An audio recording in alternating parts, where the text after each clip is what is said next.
Hello everyone, स्वागत है आपका यूट्यूब चैनल मिस्टर से सुपरजीत में। तो यहाँ हम लोग कहीं बाहर जा रहे हैं और सुबह से कोई वीडियो शूट नहीं किया था और अभी भी शूट करने का कुछ मूड नहीं था। बट आंटी बोलती कि बेटा तुम बनाया करो, अच्छा लगता है और तुम इतना अपसेट मत रहा करो। यहाँ पे हम लोग जूस पी रहे हैं। रूम से निकलते ही थोड़ी दूर पे ना मुझे ना वो जो रास्ते में जो हैंड वाला जो रहता है ना, जिससे जूस निकालते हैं, उस मशीन से मेरे को बहुत ही ज़्यादा टेस्टी लगता है।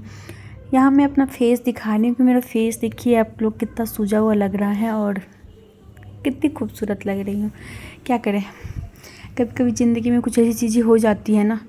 कभी अगर कोई चाहता है ना कि परफेक्ट है या उसकी लाइफ परफेक्ट है, तो वो कभी संभव ही नहीं है। किसी की लाइफ परफेक्ट हो सकती है। हमारी लाइफ में भी बहुत ज़्यादा उतार चढ़ाव होता रहता है और आजकल तो कुछ ज़्यादा ही उतार चढ़ाव हो रहा है, जिसकी वजह से आप मेरा फेस देख सकते हो कि कितना अपसेट हूँ मैं और मैं कितना रोई हूँ, और जिसकी वजह से ना इतनी प्रॉब्लम क्रिएट हो गई है। जिसकी वजह से इतनी प्रॉब्लम क्रिएट हो गई, ये नहीं कहना चाहूँगी, मतलब ये है कि हाँ लाइफ में कुछ ऐसा चल रहा था जिसकी वजह से ना मैं मतलब सारी बातें नहीं शेयर कर सकते हम, क्योंकि हस्बैंड कहते हैं ना कि लाइफ में अगर आपके साथ कोई हो या ना हो, हस्बैंड का साथ होना बहुत ज़रूरी होता है। और अगर वही नहीं आपके साथ है ना, तो फिर तो ज़िंदगी ऐसा लगता है कि ख़त्म ही है, कुछ भी नहीं है।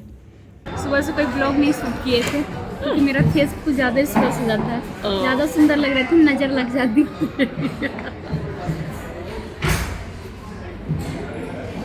भी लग रहा है आज मेरा फेस, लेकिन लग रहा है कितना विदाई में भी नहीं रोई होगी तू, आज इतना रोई है। सही में इतना तो नहीं रोए होंगे। वही तो ऐसे ही दिखाई दे रहा है आपका। आए बच्चा, बहुत बड़ा रेस्टोरेंट है रंजित।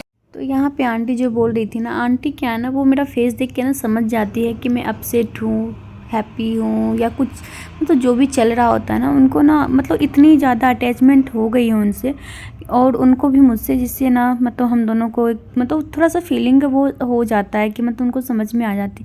यहाँ पे आंटी ने बहुत फोर्स किया हमें मतलब जानने का कि बता बेटा क्या हुआ है करके, क्यों मतलब।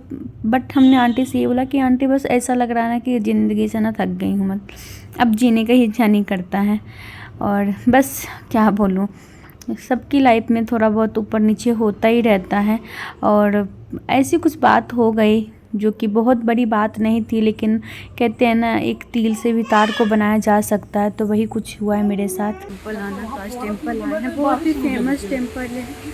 हाँ, फुहारे शुरू हो गया, जो कि बजरंगबली का बहुत ही फेमस टेम्पल है। आइए आपको भी दर्शन कराती हूँ। तो यहाँ हम ना टेम्पल आए हैं और टेम्पल एक दो नहीं, कम से कम 5-6 टेम्पल जाऊँगी, क्योंकि जब आंटी मेरे घर आई ना तो उन्होंने देखा मुझे बहुत ज़्यादा अपसेट, हस्बैंड को अपसेट, मतलब उनको अच्छा फीलिंग नहीं आया। उन्होंने बोला कि बेटा तुम दोनों की वजह से कुछ होता है ना, तो मुझे बहुत ज़्यादा हर्ट होता है, तो प्लीज़ चलो तुम लोग टेम्पल चलो, टेम्पल घूम के आते हैं, थोड़ा सा दर्शन करो भगवान का, तो अच्छा फील होगा। तो इसकी वजह से हम लोग को आंटी ही टेंपल लेके आई है और हम लोग एक टेंपल सोच के ही आए थे, लेकिन जब वहाँ पहुँचे और फिर भी माइंड ना मतलब ऐसा लग रहा था ना, क्या बोलूँ, अच्छा फील ही नहीं हो रहा था। मैं हस्बैंड से बात नहीं कर पा रही थी, मतलब बात ही नहीं कर रही थी मैं इनसे, ना ये हमसे बात कर रहे थे। बट एक वैष्णवी एक जरिया है ना, थोड़ा बहुत वो चीज़ें हो जाती हैं कि चलो ठीक है।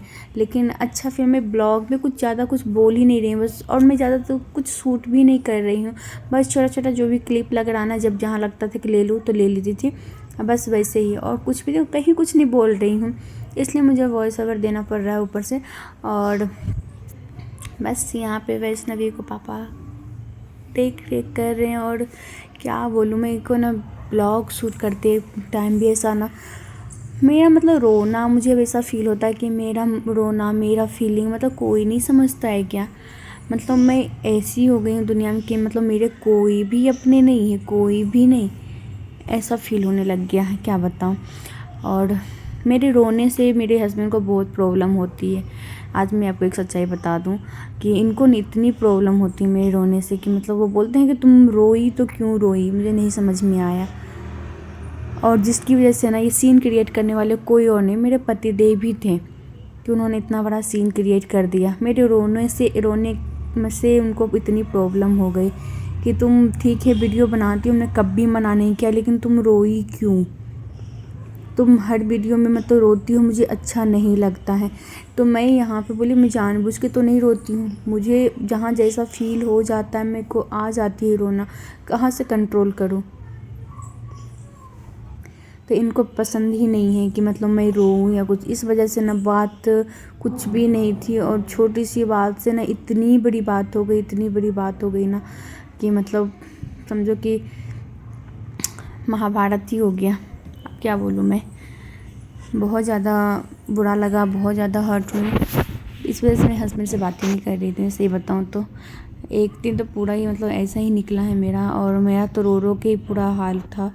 ऐसा लग रहा था भगवान बस, और भगवान के सामने भी कही ना तो मैं भगवान से ये बोली थी, भगवान बस मुझे अब यहाँ से ले जाओ, मुझे इस दुनिया में नहीं रहना, क्योंकि शायद मैं इस दुनिया के लायक ही नहीं हूँ। मैं तो हस्बैंड ये बोल सकती हूँ ना, क्या बोलूँ कि मैं नहीं हूँ। आंटी बोलती बेटा ये सब भगवान से नहीं बोलते हैं, और ऐसी बातें तो बोला ही मत करो तुम, ठीक है। अपनी लाइफ में खुश रहो, सब चीज़ों को इग्नोर करो, बस हैप्पी रहा करो। वो बहुत समझाती है मुझे, बहुत समझाते हैं, हस्बैंड भी समझाते हैं, ये नहीं बोले कि नहीं समझाते, ये भी समझाते हैं। जब मैं रो रही थी, जब चीज़ें बिगड़ रही थी, तब भी ये समझा रहे थे। बट इनके समझाने का तरीका ना इतना डिफरेंट होता है ना, इतना डिफरेंट होता है कि वो ज़्यादा ही हर्ट होती हूँ। मैं इनसे बोलती हूँ कि आप मुझे समझाया मत करो, मुझे छोड़ दिया करो, 2-4 दिन के लिए छोड़ दिया करो, या जब तक मैं नॉर्मल ना हूँ तब तक छोड़ दिया करो। तो ये छोड़ते ही नहीं, पीछे पड़े रहते, जिससे और ज़्यादा मैं इरिटेट हो जाती हूँ। इतनी ज़्यादा इरिटेट हो जाती हूँ ना कि मतलब फिर वो बहुत ज़्यादा ही सीन क्रिएट हो जाता है, ऐसा कुछ।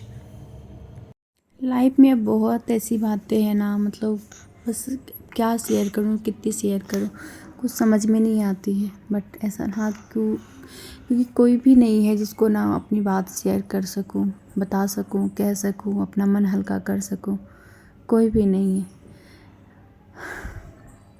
इनका ही फेस देख रहे होंगे आपके मतलब इतने अपसेट से लग रहे हैं, बट ठीक है, क्या कर सकते हैं। चीज़ें इतनी जो उलझ जाती है, ऐसे तो नहीं उलझ जाती ना, उलझने के पीछे भी मतलब कुछ ना कुछ तो रहता ही है। आप खुद से उलझते हैं, कोई उलझाते हैं, या क्या होता है। यहाँ टेंपल आई हूँ, यहाँ पे बहुत भीड़ रहती है हमेशा, और जिस दिन हम गए थे उस दिन सैटरडे था। ब्लॉग मैं काफ़ी लेट डाल रही हूँ क्योंकि इच्छा ही नहीं हो रही थी ब्लॉग डालने का, कुछ भी ऐसा। और ये वीडियो वगैरह जो थोड़ा बहुत शूट कर रही हूँ ना, वो भी आंटी के फोर्स से शूट कर रही हूँ, क्योंकि आंटी बोलती बेटा ले लो वीडियो, ये ले लो वो ले लो, तो इस वजह से। नहीं तो इस दिन का कुछ ऐसा ब्लॉग आता भी नहीं, लेकिन इतनी प्रॉब्लम होने के बाद भी रेगुलर ब्लॉग हमने शूट किया है, छोटा सा ही किया है, 1-2 मिनट का क्लिप ही किया है, जो भी किया है, लेकिन हमने किया है। और जो जितना ब्लॉग है मैं सारे ही डाल रही हूँ करके, उसमें वॉइस नहीं था, कुछ भी बोला हुआ नहीं था, तो मैं ऊपर से अब जैसा फील कर रही हूँ उसके अनुसार से मैं डाल रही हूँ। शायद मैं उस टाइम पे एडिट करती तो बहुत कुछ चीज़ें ऐसी मुंह से निकल जाती जो कि नहीं बोलना चाहिए था। और बस ब्लॉग को मैं यहीं पे एंड भी करूँगी, क्योंकि कुछ ख़ास ब्लॉग नहीं किया है, बस अपनी फीलिंग शेयर किया है। आप लोग कमेंट में बताइएगा कि मैं क्या करूँ ना करूँ, मुझे कुछ चीज़ें समझ में बिल्कुल ही नहीं आती है अब, बस परेशान हो जाती हूँ अब। क्योंकि जब आपके साथ कोई नहीं है, कोई भी नहीं, और बस एक इंसान पे आप डिपेंडेंट हो हर चीज़ को लेके, कि बस हस्बैंड है, उनसे बातें शेयर करे, ये करे वो करे, जो भी चीज़ें बस उनके साथ ही है। और जब वो आपके साथ ना हो और उनकी तरफ से कुछ ऐसी चीज़ें प्रॉब्लम आ जाए तो फिर कैसा फील करोगे आप लोग। तो वही चीज़ें हैं। हम ये नहीं कहते हैं कि वो बहुत बुरे हैं या बहुत अच्छे हैं, सबके अंदर अच्छाई या बुराई दोनों ही होती है। मेरे अंदर भी बुराई होगी, हम ये नहीं कहते कि हम बहुत अच्छे हैं, मेरे अंदर भी होगी। बट हाँ, बाकी अब मैं इसके आगे अब कुछ भी नहीं बोलना चाह रही हूँ, और ब्लॉग को मैं यहीं पे एंड करती हूँ। ब्लॉग अच्छा लगे तो please like, comment and subscribe करें।